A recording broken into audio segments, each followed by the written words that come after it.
ይችላል አንቺ ግን የእውነት በቃ እንድትጎጂ ስለማልፈልግ ከዛ ኢንቴንሽን ነው መነግርሽ።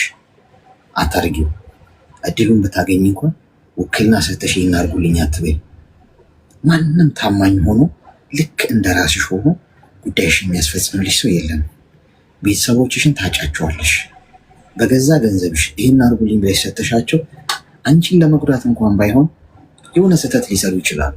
ወይ ገንዘቡን ሊጠፋባቸው ይችላል፣ ወይም የማይሆን ነገር ገዝተው እንዳሰብሽው ሳታገኙ ትቀሪና እንዲያላረጋችሁልኝ ከቤተሰቦችሽ ጋር በገንዘብ ምክንያት ትጣያለሽ። ስለዚህ ብሩ ይቀመጥ፣ ምንም አይሆንም። የኔ እናት ይቀመጥ፣ አንቺ ስሪ፣ እቅድ አውጪ ቁጭ ብለሽ ከዛሬ ጀምሮ ይሄን ያህል ጊዜ ከሰራው በቃ የስደት ብለሽ እስከዛሬ ሴፍ አርጊና ልክ ያቺን ነገር ስትሞላ ሂጂ ወደ ሀገርሽ ጠቅለለሽ ግቢ። ራስሽ መሬትሽን ግዢ፣ የሚሰራም ከሆነ ቤትሽን አቆሚ። በቃ ፈታ ብለሽ ወገበሽን አስረሽ ያለምንም ስጋት ራስሽ አርጊ። አንዴ ነው። ሁለተኛ ህገወጥ ከሆንሽ በመሰረቱ ውክልና መስጠት አትችይም። ከዛ ህገወጥ ነሽ። ውክልና ለመስጠት ሰውየው ውክልና ሰጪው ራሱ ህጋዊ መሆን ይጠበቅበታል። እዛ ሀገር ላይ የመኖሪያ ፈቃድ፣ ፓስፖርት፣ እነዚህ ሁሉ ነገሮች ሊኖሩት ይገባል። ቤትቺ እንኳን አትሞክሪው ነው እያልኩሽ ያለሁት። ተግባባን? አውሪ አሁን። አዎ እሺ።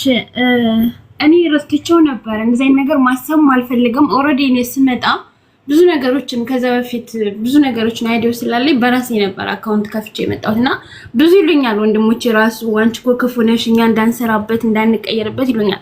አይኖ በሰምቼ በዚህ ነው የምተዋቸው። ገብቷል አይደለም? መርዳት ያለብኝ እንደ እህት ይብን የሚያስፈልጋችሁ ነገር እንዳለ ከዛ ውጭ አልሰማቸውም። እግዚአብሔር ይመስገን። በዚህ በኩል ግን አሁን ላይ ሳስበው እነሱ አሁን ላይ ትተውኛል። በቃ ኦሬዲ ተስፋ ቆርጦ ትተውኛል። ሁሌ ነው በደወልኩ ቁጥር ስለሚያነሱብኝ ይብን እየፈለኩ መደወል አልደውልም። ብሩን የሆነ ነገር እናድርገው አውጪው ዝም ብሎ ተቀምጦ ምንም ዋጋ የለውም ብዙ ነገሮችን ይሉኛል። እኔ ዝም ነው የምላቸው። ብዙ ነገር እያየሁም እየሰማሁም ስለሆነ እኔም ነገ እንደዛ ነው የምሆነው። እዚህ ሀገር ስንት ዓመት የደከምኩበትን ነገር የሆነ ነገር ነው ባገኘው ምን ላይ ነው የምሆነው? እዚህ ጋር የሆነ ብር ስልክ ያላችሁ ከኔ ጋር ግንኙነትና ብር መላክ ሳቆም ያላችሁ ግንኙነት ስለማይ በቃ እኔን የሚፈልጉኝ ለብር ብቻ ነው። ይብን የሆነ ችግር እንኳን ሲፈጠር የት አለች ወር ሁለት ወር ከወላይ ላይ ብጠፋ እህቴ ብለው አይጠይቁኝም፣ ሀታ ወንድሞቼ ማለት ነው። ከዛም በኋላ አቆምኩ ተውኩ። አሁን ግን ሳስበው ለምንድን ነው ብዙ ጓደኞችን ሳማክራቸው ማውጣት ከቻልሽ አስወጭና በቃ ቦታም ሆነ ቤት እንዲገዛልሽ አድርጊ። ይብን ቤት ብትገዢ እዚህ ሆነሽ ማሟላት ያለብሽ አንዳንድ ማቴሪያል ታሟያለሽ ሲሉኝ ይሄን ነገር አሰብኩና ላማክር ብዬ ነው የመጣሁት። ሌላው ደግሞ በጣም በቃ ስለ ሰው ከራሴ በላይ ለሰዎች እጨነቃለሁ። በጣም በቃ ለራሴ ለራሴ ማላስበው ነው ለሰዎች እጨነቃለሁና እነዛ ሰዎች ትናንት ብዙ ነገር ቸግሯቸውም ክፍቷቸውም ደርሽላቸው እኔ ግን ሀታ ከወላይ ላይ ጠፍቼ ወይም ደብሮኝ ምን ስደውል እንኳን ስልክ አንስተው አያናግሩኝም። ይብን የነሱ ችግር ሲሆን ብቻ ነው የሚፈልጉኝ እና ብቸኝነት ይሰማኛል። ለምንድን ነው አልኩ። አሁን ይሄን አመት ምናምን ሊሆነ ነው ከሰው ልርቄ ብቻዬን ያለሁት። እግዚአብሔር ይመስገን ጸሎት አቆሜ ነበር። በቃ ደስታዬን በሰዎች ላይ ነበር የማደርገው እንጂ በፈጣሪ ላይ አልነበረም። አሁን ላይ ያን ነገር ትቼ ወደ ፈጣሪ መንበርከክ ጀመሩ። ሲጀምር ሁሉም አንቺ እኮ ሰው ንቀሻል፣ ሰው አትፈልጊም ማለት ጀመሩ። ሌላው ደግሞ ብር ይጠይቁኛል። ብር ጠይቀውኝ ያንን ብር ካበደርኳቸው በኋላ ይዘጉኛል፣ አይፈልጉኝም። ያን ነገር ደግሞ አስበው እንዲሰጡኝ ነው የምፈልገው። አይደለም አስበው ሊሰጡኝ ስጠይቃቸው እንኳን መጥፎ ነገር ተናግረውኝ ወይ ብሎክ ያደርጉኛል ወይ ይተውኛል። በዛው አልጠይቃቸውም ተዋለሁ። ይሄን ነገር ምከረኝ። ይቅርታ የጀመሩትን ርዕስ ዘግቼ ሌላ ስላነሳ። እሺ በመሰረቱ አሁን ይሄ የብሩ ነገር አቁም። በቃ ይሄ ዝጊው፣ ሚዩት አድርጊ፣ ዝጊው። ገንዘብ አይሻር ወንድሞችሽ እኛ እንዳንሰራበት እንዲያርገሽ ምናምን አያችሁ፣ ቆዳችሁን ለመከፈፍ ማለት ነው። ማንም አይተኛላችሁ። ደፋር ነው አብዛኛው ሰው። ራሴ ሰርቼ የራሴን ነገር ላገኝ ሳይሆን የሰው ገንዘብ ባይዘ አይጠቅምም። እሺ ጋይስ፣ በሰው ገንዘብ አሁን ለማደግ ለመበልጸግ ነው እነሱ ይፈልጋሉ። ታይሽ ሊገንዙሽ ማለት ነው። አንቺ እኮ እንዴት አግኝተሽ አርግሽ እንዳመጣሽ እኮ ታውቂያለሽ አይደል?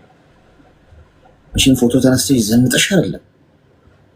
ያውም ስደት ሀገር ላይ በህገ ወጥነት እየሰራሽ ከፖሊስ ጋር የተሯሯጥሽ እንቅልፋተሽ ከነገ ወዲያ እንደሚገጥምሽ አታውቂም። ከዛ ቤት ከዛ ሀገር ተነስተሽ ውጪ ልትበይ ትችላለሽ። ይህንን ሁሉ ሆነሽ እየሰራሽ እነሱ ገንዘቡን እንዳንሰራበት አደረግሽ። ሁሉም ሰው ጥቅመኛ ነው የምላችሁ ለዛ ነው አያችኋል። ስለዚህ አንደኛ ነገር ምን እንደሆነ ታውቂያለሽ? ዛሬ ከዛሬዋ ቀን ጀምሮ ማለት ነው ሁሉም ሰው ለማስደሰት አትሞክሪ። አይስክሪም ሻጭ ለመሆን አትሞክሪ። ጥረትሽ መሆን ያለበት ትክክለኛው ነገር ለማድረግ ብቻ ነው መሆን ያለበት። በማንኛውም ሁኔታ ውስጥ ህሊናሽን የማይጎረብጥሽን ነገር ብቻ። ሰው ተደሰተ ተከፋ፣ የኔ እናት የሰው ልጅ ምንም ብታረጊ በአንቺ ሙሉ በሙሉ ደስተኛ ሊሆን አይችልም። ፈጣሪሽን ብቻ ላለማሳዘን ነው ጥረት ማድረግ ያለብሽ። በምታረጊው ነገር የሆኑ ሰዎች መጥተው ገንዘብ ስጭኝ እንዲያርግኝ ምናምን ከዛ በኋላ ይቀየሩብኛል፣ በራሴ ባጎረስኩት እነከሳለሁ። ያ አብዛኛው ሰው ሀሳብ። አዎ ለሁሉም ሰው ትክክል ሆናችሁ ለመታየት ለምን ትሞክራላችሁ? እናንተ ትክክል መሆን ያለባችሁ በፈጣሪና በእውነት ፊት ብቻ ነው። እውነት ደግሞ እሱ ነው። ስለዚህ እውነታችሁ ብቻ ትክክል። ሰው አትበድሉ፣ በሰው ላይ አትረማመዱ። አሻጥር፣ ድራማ፣ በቃ ምነግራችሁ ይሄ ነው ጋይስ። ድራማ በህይወት ውስጥ ድራማ ውስጥ አትሳተፉ። አሻጥር ውስጥ ይሄ ከጀርባ መሄድ የሆነ ነጥብ ለማስቆጠር ከሰው የሆነ ነገር ማስመሰል ምናምን ውስጥ አትገኙ እንጂ ማለት ነው። ሰው እንዲሁ ይጥላችሁ። ሰው እንዲሁ ከእናንተ የሚፈልገውን ሲያጣ ይግፋችሁ፣ ይተዋችሁ። ነገር ሌላ ቀን አትጸጸቱበትም፣ እመኑ። ስለዚህ ከዛሬ ጀምረሽ እምቢ ማለት ያለብሽ ጉዳይ እምቢ በይ። የሆነ ነገር ሰው ሲጠይቅሽ ከማረግሽ በፊት 10 ጊዜ ለክተሽ ቁረጭ። ማረገው ነገር ትክክል ነው አይደለም። በይሉኝታ አትጓዥ። ይሉኝታ የሰው በቃ የኛ አበሾች የሚጎዳን ነገር እሱ። ሰው ምን ይለኛል፣ ቢቀየሙኝስ፣ ቢተውኝስ ምን ይሉኝ ይሆን? አይሆንም ካልሽ አይሆንም በይ። ሰው ይተውሽ፣ ይራቅሽ፣ ብቻሽን ቅሪ። ስለዚህ ከዛሬ ጀምረሽ ገንዘብሽን ነቅተሽ ጠብቂ። ከሰማይ በታች የሚያተርፍሽ ገንዘብሽ ዋስትናሽ። ያውም እንዲህ በሰው ሀገር በፀሐይ እየተለበለብሽ አግኝተሽ የሰራሽው ነገር እንዳቀልሽ በውክልና በቀላሉ ታያለሽ። በጣም ነው የደነገጥኩት። ከምረሽን አልመሰለኝም። እንዲህ ለፍተሽ ሰው ሀገር ላይ እሳት እያንገበገበሽ እየሰራሽ ያመጣሽውን በቀላሉ በውክልና እንዲያርጉልኝ ብለሽ ለበሊት ታስጫለሽ። እንዳታስቢው ጭራሽ። እሺ ወንድሜ በጣም ነው የማመሰግነው አሌክስ፣ እግዚአብሔር ይስጥልኝ። ቴንኪው፣ አመሰግናለሁ። ሁሌም አዳምጣለሁ። ብዙ ነገሮችን ከመፈጠራቸው በፊት ብዙ ነገሮችን ያንተን ምክር እየሰማሁ ከዛ ነገር ወጥቻለሁና እግዚአብሔር እድሜና ጤና ይስጥልን። የስደተኞች ወንድማችንና እግዚአብሔር ይስጥልን። ብዙዎቻችን ህሊናና አይምሮ ካለን ያንተን ምክር ሰምቶ የማይቀየር ካለበት ማንነት የማይወጣ ይሄ አይምሮ ችግር አለብን ማለት ነው። የማስበው አመሰግናለሁ። እግዚአብሔር ይስጥልኝ። ቴንኪው፣ አመሰግናለሁ። ምንም ችግር የለውም። ምስጋና ያስፈልገውም። ማመስገን ጥሩ ማለት እንትን አታርጉት። ሞላቀቃለሁ እኔ። እሺ ጓዶች፣ የሶስተኛውን ዙር ኮይን ልስጣችሁ። 25 ደቂቃ አለን። 25 ደቂቃ አለን። ኮይን ልስጣችሁና ሜምበር ለመሆን ይኸውላችሁ አንድ ኮይን ነው የሚጠይቀው። አንድ ኮይን ያላችሁ ሰዎች ከላይ ከስሜ ጎን ያለው ልብ ቅርጽ ምልክት እየነካችሁ ሜምበሩ። ይለያል፣ ጉዱ ይለያል። ዛሬ ደማቸውን የምናፈሰው ብለን አሌክስ በቃ ሴሬሞኒ አርግ ለጌሙ። የምን ሴሬሞኒ?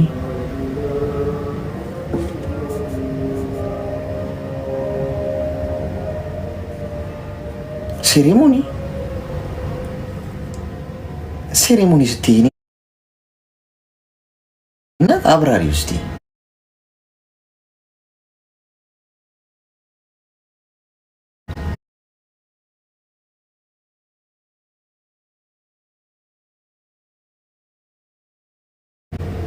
ያው ሴሬሞኒ እናንተ ናችሁ። በቃ በኋላ ምን ወንድ ነኝ እኮ በቃ አልኳኳል ምን አይደል በቃ ልብሴን ከዚህ እንደወጥ ሻወር ወስዳለሁ። ከዛ ልብሴን ቀይሬ መምጣት ነው በቃ የምለብሰው ልብስ ካለ። ወንዶች እኮ ጣጣ የለብንም። ሄሎ ሰላም አለክስ እንዴት ነህ? እንኳን ደህና መጣሽ። መቼ ነው